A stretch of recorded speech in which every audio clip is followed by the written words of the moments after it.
Jordan Mulligan from the Mulliganbrothers, and today's video is about cold therapy with Samantha Boardman. I think I directed the conversation onto this, but she is a very interesting person to have an insight into this. For me, cold therapy is one of the best things I use for my mental health, and also physically. I use cold therapy a lot. I'm trying to use it every day at the moment. This video should help you use cold therapy positively in your life. Today's video was brought to you by Mulliganbrothers.com. Link is in the description and it helps support all these projects. But before that, let's jump into the highlight. A friend of mine, Luke Stoltman, he's a strong man. And I feel like that's what he's done, but correct me if I'm wrong. So in the Scottish Highlands, they will take, he started going to cold water therapy. So he'd go jump in a lake or out in nature. And eventually that turned into groups of them doing it. And now they're all across Scotland, they're all doing it. And the change has been so amazing in just mental health alone. Is that a physical intervention? Is that a similar sort of thing? Yes, and that is, that's music to my ears. And I think it's great when you're doing it by yourself, but when you're doing it with others, the benefits, multiply. And also, here's what's so valuable about that as well, is that there's accountability when there's a group. When you don't show up, and look, we all have days when we're like, oh, I don't feel like it. And if you're on your own, you might just skip it. But when you've got to sort of call up or say, oh, I'm not going to show up, or you're going to get 10 emails, like, where were you? That you're much more likely to show up. So that accountability part of it for any behavior change is really important. So we often have great intentions. Today I'm going to work out, I'm going to eat well, I'm going to go to sleep early, and I'm going to get all these things done. And by the end of the day, sometimes these things just don't happen. So one thing I'm really interested in is behavior change, long-term. How do we actually do the things that we want to do? Because short-term, we're pretty good. We can, for a week, I'll do this, but then we really do it for 2 or 3 weeks or 4 weeks, and like for the rest of your life. And so how do you close this intention action gap? And you feel better when you do this. And one is by sort of asserting your values and really articulating them. I often ask patients, what are the 3 things you care about most? And a lot of people will say, my family, my friends, my health. And then you say, well, how did you spend last Saturday? What did you do all day in your free time? And, oftentimes they'll be like, oh, I fell down a sort of Instagram hole, and I, ended up, oftentimes they don't spend their time, especially their leisure time, doing those things that they want to do. And when we close, there's more overlap between what you value and the actions you take, you build resilience. And so the next thing I often ask them to do is what's called like a whoop exercise, W-O-O-P. And you say, what is your wish? I, wish I could get to the gym 4 times a week. It's to be specific about it. So that's your wish. Okay. Then the O, the first O stands for, what would be the outcome of that? Well, the outcome would be, and you really want them to articulate what this is.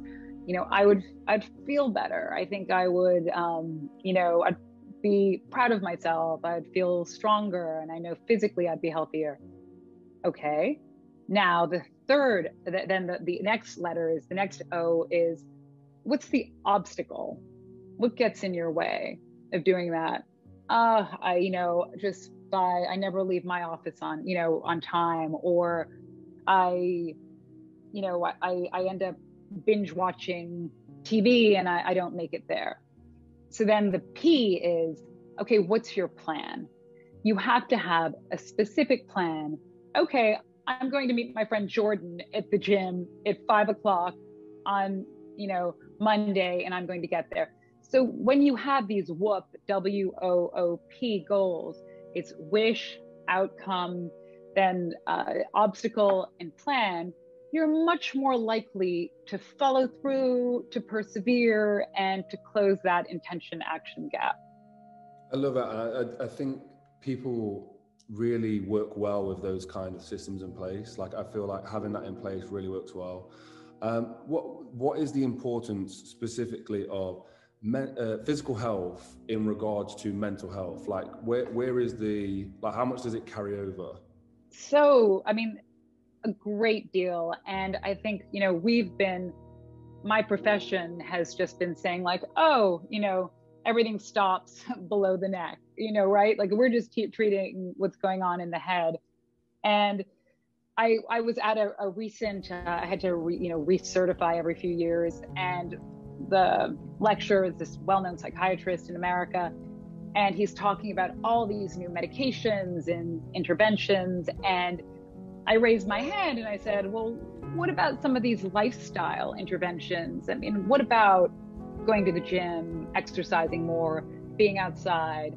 And he sort of laughed it off and sort of dismissed it as something that was, why don't we let like the trainers work on that, or we can like let the social workers do that. And it really, to me, sort of embodied the mindset in a lot of mental health is that like that stuff is by the way, it's icing on the cake. It's not really our domain. It shouldn't matter that much.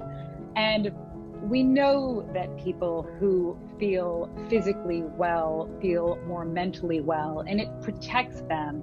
And the people who say that they move more with friends, have fewer mental health days each month. That means fewer days that they feel lethargic, that they have no energy, that they can't concentrate, that they don't feel like getting out of bed. And, a lot also is about the food we eat.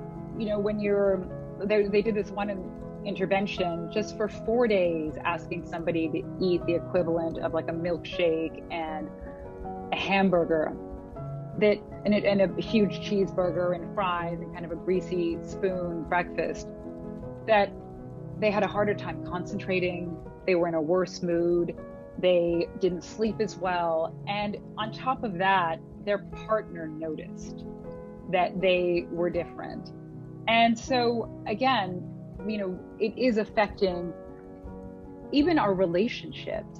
And just eating, healthier food, more fruits and vegetables, can increase your experience of vitality. And I think, it's not just, and certainly lockdown has shown us so much of our mental health is also about our support networks and how we get along with people, and that experience of felt love and feeling connected. And our relationships really suffer when we're neglecting those lifestyle interventions. Guys, today's video was brought to you by Mulliganbrothers.com, where you can now buy these t-shirts and the Not a Journal. Much more is coming to the website very soon, and we just want to say thank you for all the support. It's been crazy so far. You guys are the best. You keep this operation going, so thank you. And also, you can become a YouTube member actually with a link down below, the join button. As always, thank you for watching. If you want to see me jump into some cold lakes, go follow me on Instagram @Jordan Mulligan Brother. Go inspire some change, and I'll see you in the next one. Peace.